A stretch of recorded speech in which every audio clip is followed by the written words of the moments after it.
Les loups-garous de Tierce-Lieu en 2 minutes, c'est parti! Dans une contrée lointaine se trouve un village avec du ben drôle de monde. Des gens avec une identité cachée.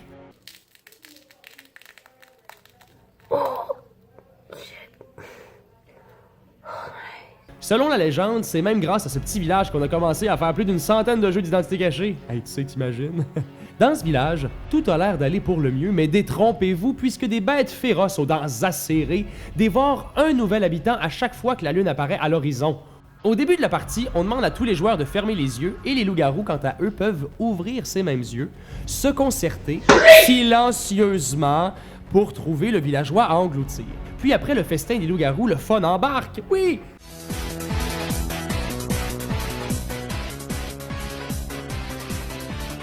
À ce moment, tous les villageois ouvrent les yeux, constatent la mort prématurée de leurs voisins et doivent désormais discuter afin de trouver une personne qui, durant la nuit, se transforme en une horrible bête poilue. Hey, ça peut être mon voisin parce que quand c'était la nuit, j'ai entendu bouger. Ouais. Une fois cette personne choisie, le village lynche ce soi-disant loup-garou et enterre son cadavre à côté de la carcasse grignotée la veille. 2 joueurs sont maintenant éliminés et ne peuvent plus rien dire de tout le reste de la partie. En fait, j'aimerais... C'est juste que je... Ta gueule, t'es mort! Oh là là... La nuit revient alors, les bêtes attaquent, puis le soleil refait surface et les habitants éliminent un joueur. On fait ça jusqu'à ce que soit tous les loups-garous meurent ou tous les villageois. C'est grosso modo ce que vous devez savoir sur les loups-garous de Tierce-Lieu. Puis aussi que vous voulez pas être éliminé en premier parce que le temps peut être vraiment long. Puis qu'il y a plusieurs rôles pas pire cool que vous pouvez incarner durant la partie. Comme la voyante, qui peut voir une des cartes des autres joueurs une fois par nuit. La sorcière, qui possède une potion de vie et une de mort. Le chasseur, qui tue une personne avant de mourir. La petite fille qui peut ouvrir un peu les yeux durant la nuit. Le cupidon qui choisit des amoureux pour toute la partie. L'idiot du village qui continue d'être en jeu même mort.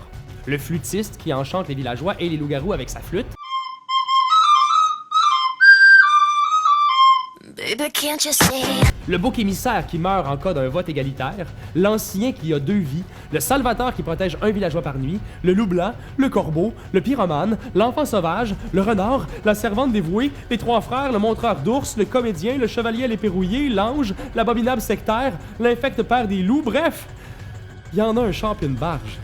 Un conseil, tuez jamais en premier la personne qui vous a expliqué les règles, ce serait vraiment chiant d'avoir eu à expliquer tous ces rôles-là, puis être pogné pour aller poireauter dans le coin en silence. Hein, Raph? Quand t'aimes quelque chose, tu te donnes des bisous dessus. Mais comme c'est un ordinateur, tu donneras pas de bisous. Tu vas plutôt commenter, puis tu vas partager. Oh oui, partager, partager, partager. C'est la leçon de Jésus! Randolph, t'as tout pour jouer.